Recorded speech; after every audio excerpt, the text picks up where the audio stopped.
My question is, how will the BBL, or rather the basic law for the Bangsamoro Autonomous Region, affect the business and economics in the Philippines? Oh, a great deal.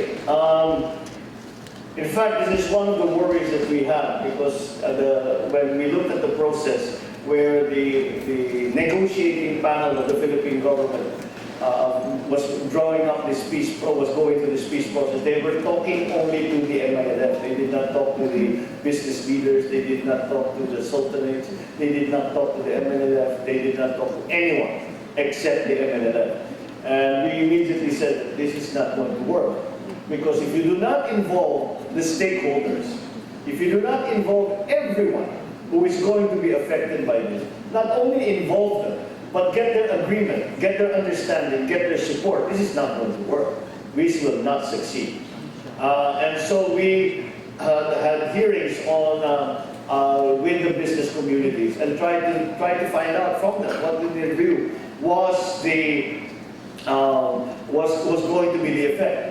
Well, one of the main problems that they highlighted was that the Bangsamoro Parliament will then enact laws in terms of the functions of government. And they were a little apprehensive that the functions of government as defined by the Bangsamoro Parliament will be very, very different from the policies that are defined by the national government. And that will be a great problem. The area that we are talking about, the seas, are where all of our large fishing fleets are fished. Those are the fishing grounds of the fishing industry out of Jensan, out of Davao, out of Zamboanga. All of these will be affected. There is another element. There's the so-called barter trade, which we have in Muslim Mindanao with some countries, where we allow the exchange of goods for goods. And that, again, we do not know what the Bangsamoro Parliament will enact into law for the Bangsamoro Autonomous Region. So it is more an uncertainty as to what will happen to us because we do not know what the Bangsamoro Parliament is going to do. That is how it affects that specific area. Now, the other way that it will affect the rest of the country is that there is a very large fund that is being given to the Bangsamoro government every year by the national government. It is very large. I say very large because it is in the amount of approximately 75 billion pesos every year. Now, the reason it is particularly interesting or important to the other parts of the Philippines is simply this. All that money will come from all the other LGUs outside of Bangsamoro Autonomous Region. None of it will come from the Bangsamoro Autonomous Region. Therefore, what the other LGUs were saying was that if we are going to sacrifice, because if you take 100 pesos from the National Treasury and give it to Bangsamoro Autonomous Region, that's 100 pesos less that other local government units can avail. So if it's 75 billion, that is 75 billion less that the LGUs, the other LGUs around the country can avail of. Now, to be fair to the LGUs, they did not object. They said, we understand that it is necessary to accelerate the development of Muslim Mindanao. It is part of the peace process. And they did not object to it. What they would just like to be very clear about is to make sure that these very large amounts of money taken from them, essentially, will be used properly. Why is that the word? Because in the army, we have all heard all the horrendous news reports where the billions of pesos that the national government was giving to the leadership of arms, where did it go? It went to buy arms, it went to buy nice cars, it went to build beautiful houses, and for the most part went into their pockets. And we do not want that anymore. So that is something that we have tried to make very, very clear, in that the auditing procedures are very strict, are the same as any other local government unit. The Department of Budget and Management will continue to exercise its oversight function. In fact, in other words, it can turn down an appropriation that is made, let us say, the government, this is a ridiculous example, says that we want to buy a warship, then at least the COA can still say, no, you can't do that, or the DBM will say, we disapprove of that kind of expenditure. So, to allay the fears and the concerns of the other LGUs, what we have done is strengthen and make very, very transparent the process of accounting and of auditing. That way we can be sure that if we are sacrificing all of these funds for the development of Muslim Mindanao, it actually goes into the development of Muslim Mindanao, not into some people's pockets, not into luxury items, and certainly not to others. Thank you. Thank you. It's not approved. If the bill is not approved, then I suppose we'll have to go back to the negotiating table with the MILF. However, in the Senate, I believe it will be approved. Perhaps not exactly in the version of the substitute bill as I had proposed it, because the reason I say that is because the senators will have given us all their inputs. So if we include all of that, they have nothing to object to anymore. So they will agree, and I think that it will be passed. In the House of Representatives, it's a different situation altogether. They were not given the opportunity to make changes. They were not given an opportunity to debate. And that's why right now, if you will read the news, some of the House leadership is saying that they're complaining that the congressmen are not coming into work because they're trying to avoid a vote on the BBL, because many of them don't want to do it. But I guess the powers that be are putting pressure upon them, and that's the dynamic that's going on now. So I do not know what will happen in the House. What I can think, I'm fairly confident in saying that in the Senate, as the amended version, the substitute bill that I filed, the amendments that they will suggest and that will be accepted, once they're all put in, I believe it will be passed by the Senate. However, should that not happen, for whatever reason, then there's no bill. There's no Bangsamoro Basic Law. There's no basic law for the Bangsamoro Autonomous Region. There is no law that will enact a new government. What will in fact happen in Muslim Mindanao is that we revert back to the old system, to ARM. And the system, the government that was operating before all of this will just continue to operate. As a matter of fact, if the law is not finished by October, which is the filing of certificates of candidacy for all candidates, I believe that the assembly members of ARM will file their certificates of candidacy as candidates to the assembly of ARM pa rin. So, balik tayo sa dati, but in terms of the peace process, then we will just have to go back and tell the MILF. It was unacceptable to the people. And so we have to find another solution. So I do not know what will happen after that. I hope that the threats that some of the elements in the MILF have made, that they will go back to war, will not be fulfilled. And because I sincerely believe, from my interaction with the leadership of MILF, that they really want peace.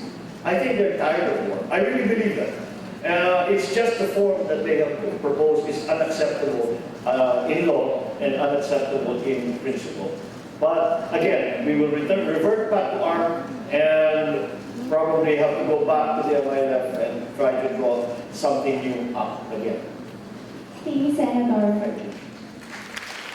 My question is, as students, how can we contribute to the culture of peace in the Philippines? Well, at the very least, understanding. You must realize that the fighting that goes on in Mindanao is not a Mindanao issue. It is an issue that concerns the entire Philippines. I talked just now about the block grants, and you can see immediately that is involved. But if there's continued fighting in the Philippines, in Muslim Mindanao, that is a drain on many, many other things. We can see that every time something happens, I recount I had an instance where I was governor still with Ilocos Norte. We organized this rather international tournament. And a bomb went off in Basilan. And my friends who were helping me organize it in other countries called me and said, we're canceling. I said, why? Because there's trouble in the Philippines. I said, but why? There's a bomb went off in Basilan. I said, Basilan is further from Ilocos Norte than Hong Kong. So you can see it. And I said, sorry, people are afraid. So this is how it affects us, that our tourism is affected, our businesses are affected. So it is very important that people at the very least understand what we are trying to do. The piece of discuss, try to understand, read up on it, so that you know what are the issues, what are we trying to really do. And in fact, when they say that the SAF-44 died to get Bangwan, the terrorist, the so-called bomb maker and funder, the Malaysian fellow who they eventually killed before they were all killed themselves. They say that the sacrifice of the SAF-44 was to get. I disagree. I believe their sacrifice was to bring to the top of the minds of all Filipino citizens what is happening in Mindanao and what we in the government are trying to do. Now, without your understanding and without your support, and when I say you, I mean all the citizens of the Philippines, then I believe that we will not succeed in this peace process. We cannot do this without the support of the citizenry.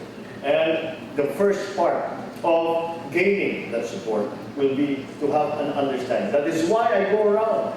This is I don't know how many schools I have been to, but this is part of the long series of talks that I have given to different schools, so that just to try and trigger some interest and some discussion. Maybe not in the entire studentry, but at least those who are interested in it, just to give an understanding. So I think, as students, you do your job, you learn. And if you learn more, the more you learn, the more you will understand. And that way, you can actually express an opinion that will guide us in what we do. That is very, very important. Thank you, Senator. Question is, as Senator, what is your next priority then? My next priority here, Opo. I'm the committee chairman of Committee on Local Government. The priority bill that I have put in are for we have very little time remaining, so I'm pushing what I call the barangay benefits bill. This is basically giving benefits to our barangay officials, because right now our barangay officials do not get any salary. They get an honorarium. They are not members of the GSIS. There is no insurance for them. They do not get retirement benefits. And in my work as governor of Ilocos Norte, I recognized and felt the importance of our barangay workers, not only the elected barangay officials, but also the volunteers. If any one of you has worked in local government at all, you will know that the larger part of the barangay officials are the volunteers, not the barangay chairman, not the barangay kagawats, but it's really not the barangay council, but they are the tip of the iceberg, and the rest of it are the volunteers. So we're trying to provide them with benefits, so that when they retire, they get some benefit. Silang inaasahan natin, sila laging inuutusan natin, marami tayong pinapagawa sa kanila, at sila naman matyaga na tuloy-tuloy na nagtatrabaho. At lagi kong sinasabi, hindi mararamdaman ng taong bayan ang serbisyo na dinudulot ng gobyerno kapag wala dyan ang ating mga barangay officials at barangay volunteers. Kaya yan ang prioritize ko.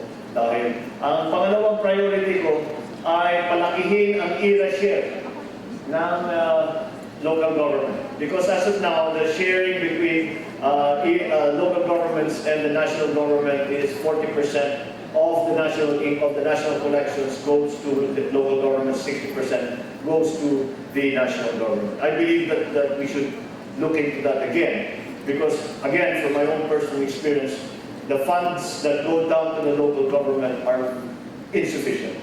kulang na kulang talaga para may magawa ang mga local officials na pagpaganda dun sa area nila.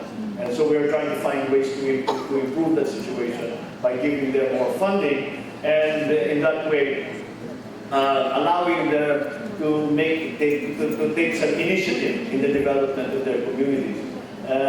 In that way, because I truly believe that although the national government is, of course, leads the way, but I feel that the ultimate driving force of our economy, of our society, is at the local level.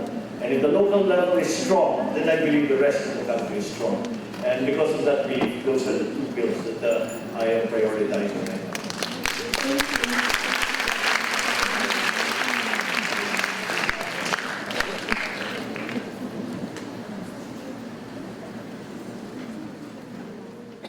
Good morning, Senator. Conflicts or consequences of having a parliamentary form of government under a Republic Democratic government?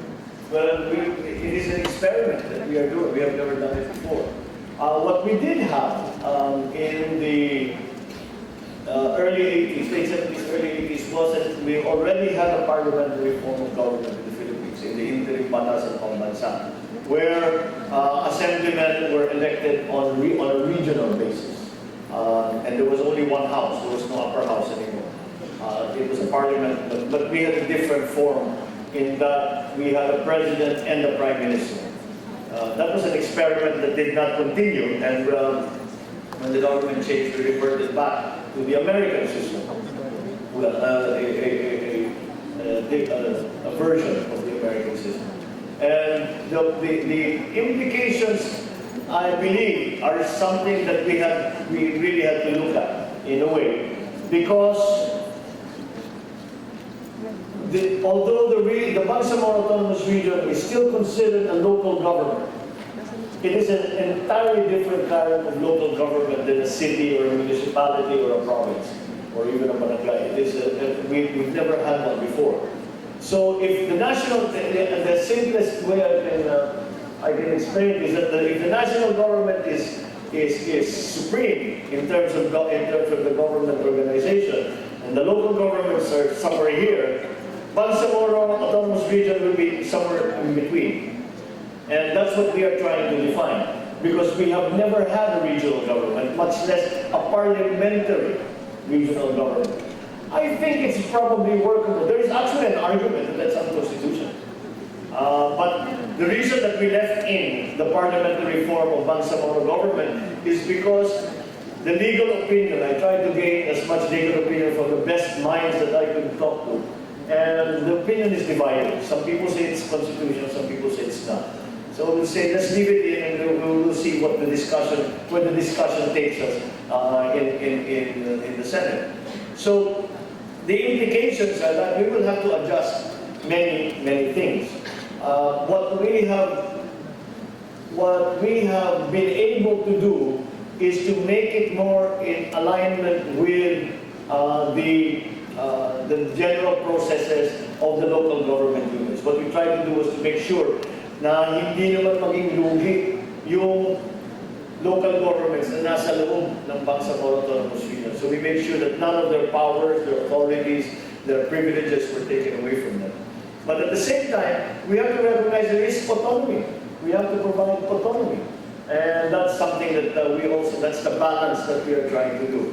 So what the implications will be, we will have to see. But I think there will be a lot of adjustments that will have to be made by the national government so as to take in, to have a coordinated working relationship with the Bangsamoro Autonomous Region. I believe that some of the most contentious areas are going to be the peace and order in terms of the armed forces and what they are allowed to do whilst fighting the other armed groups that have turned their back on the peace process. I believe that's the part that's going to be the most contentious. And because of that, the question of decommissioning, I think, is also going to be something that we will have to work our way through. Because it is, again, a joint effort between the national and the autonomous and the Bangsamoro government. And so that relationship, we still have to define. Although we have something on paper, how it actually works on the ground is something that we will just have to well, I hate to say make up as we go along, because we're not just making it up as we go along. We'll have to slowly define as we gain more experience in the process. So there are a great many implications that I can already see, but I have no doubt that there will be other implications that we do not anticipate that will pop up and that we will have to adjust to. Thank you so much. To you, sir. And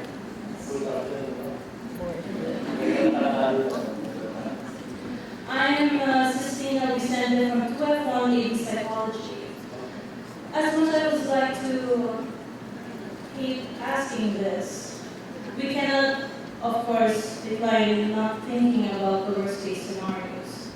I believe that someone have already asked this question on what if the bill is not passed. Now, I would like to continue that question where, if the bill is not passed, let us say, hypothetically speaking, what if the bill is not passed?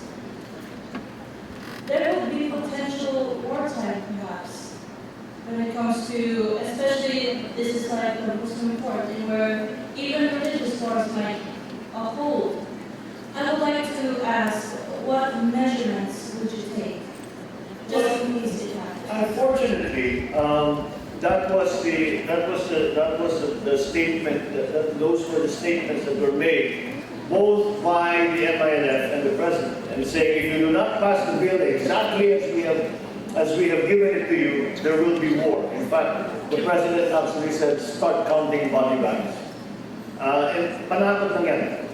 I believe panakot lang yan. I do not think that, again, as I said previously, I really honestly believe that the MILF is in this to find a peaceful solution. I really believe that they can see that it is to return to war is short-sighted, and that we must continue. We cannot stop in the search for peace. Whatever else happens to the basic law, whatever else happens to the framework agreement that the government has signed with them.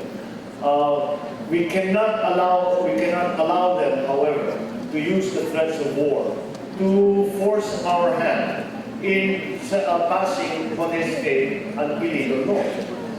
So immediately that puts us in a quandary. What do we do?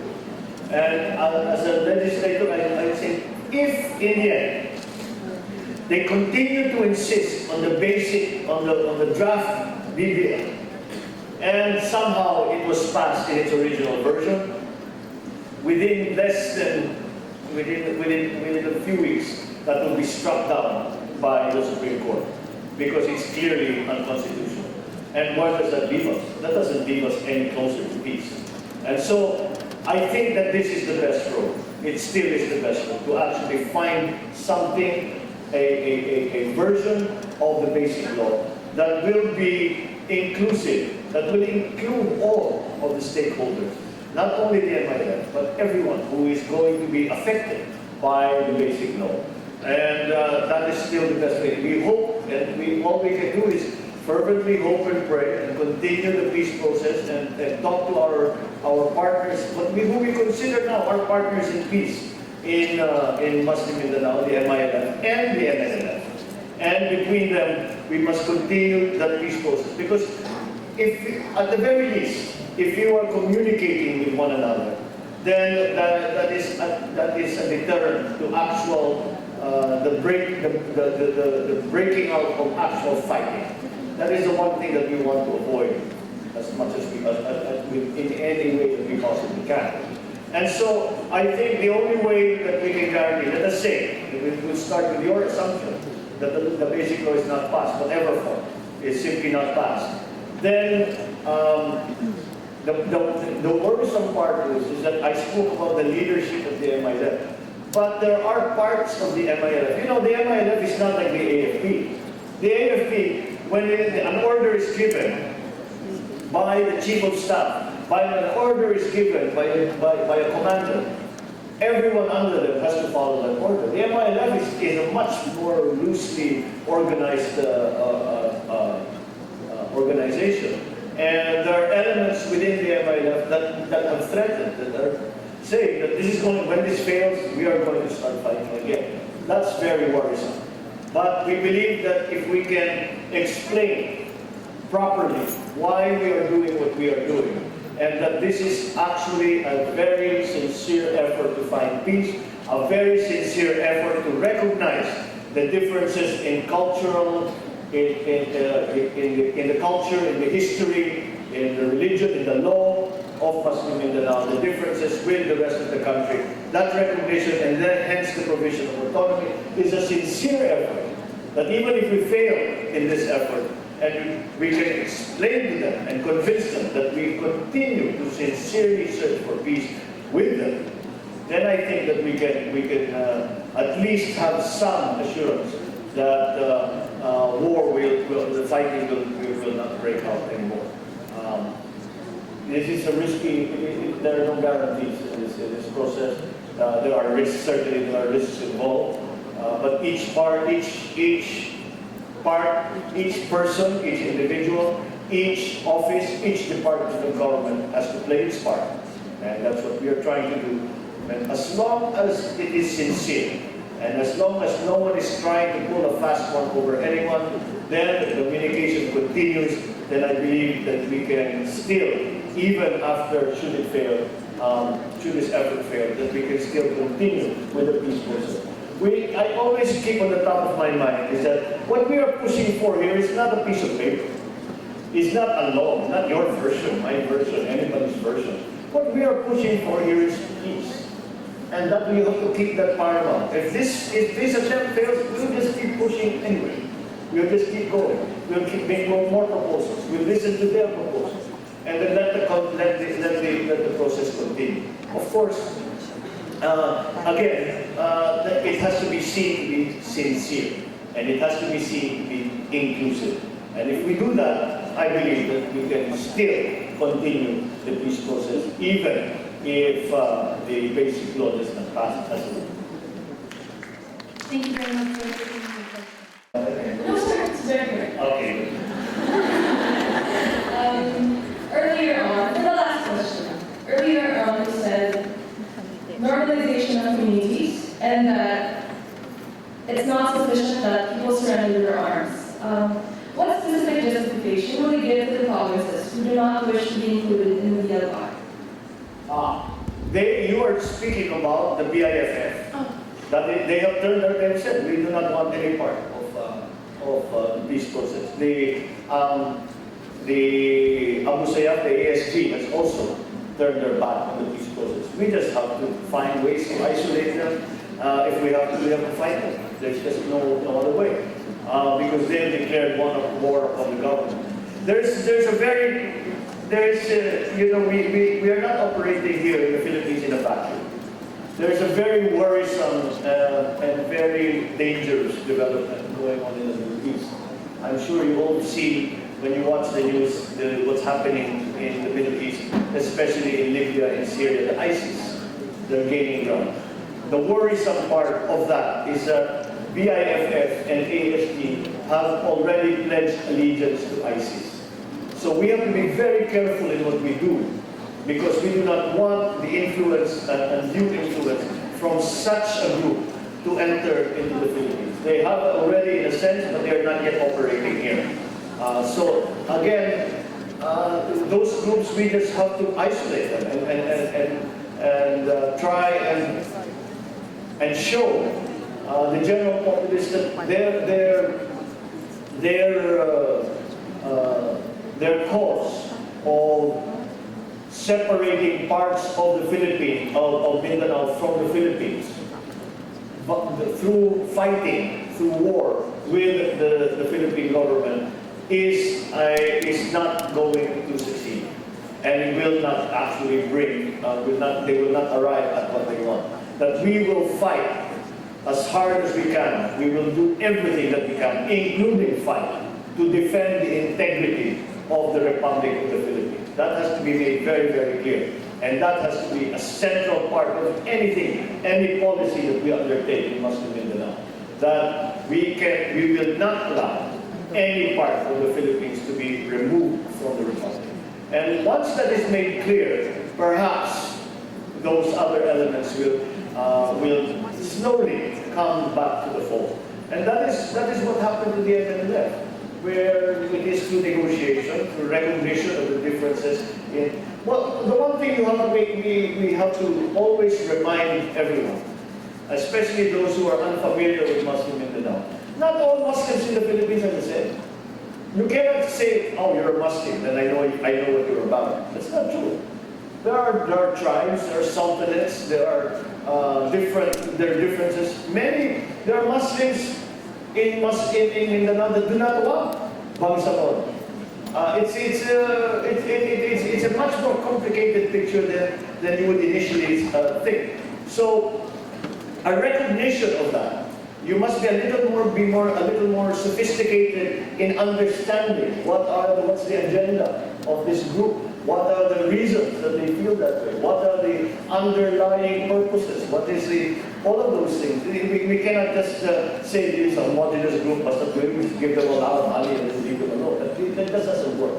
And so as long as we are continuously sensitive to culture, to history, to leadership, you know, the sultanates, there are many sultanates in Mindanao. The sultanates existed before there even was a Republic of the Philippines. They've been there for hundreds of years. And so we must respect that. We must respect the role that they play in their community. So if we continue to do that, I think it's a question of respect. It's a question of understanding. It's a question of sensitivity. As long as we can continue to behave in that way, with those elements in mind, I believe that somehow, if we get the biggest warring groups now back into the fold of the Republic, of the Philippine society, then we can slowly work on those other elements. It's not going to be easy, as they have, as I said, declared war on our government, but nevertheless, it's something we have to continue to try with an eye to the developments that are going on in the Middle East as well. Not an easy problem at all. Thank you, Senator, and I wish you all the best. Thank you very much.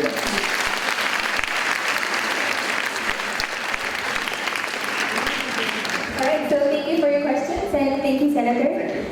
And now, to present the Certificate of Appreciation, may we now call on the Higher Education A Team, Professor Ricardo Cruz, Dr. Angela Regala, Professor Tess Perba, and Attorney Army Habayana. Let's all give them a big round of applause.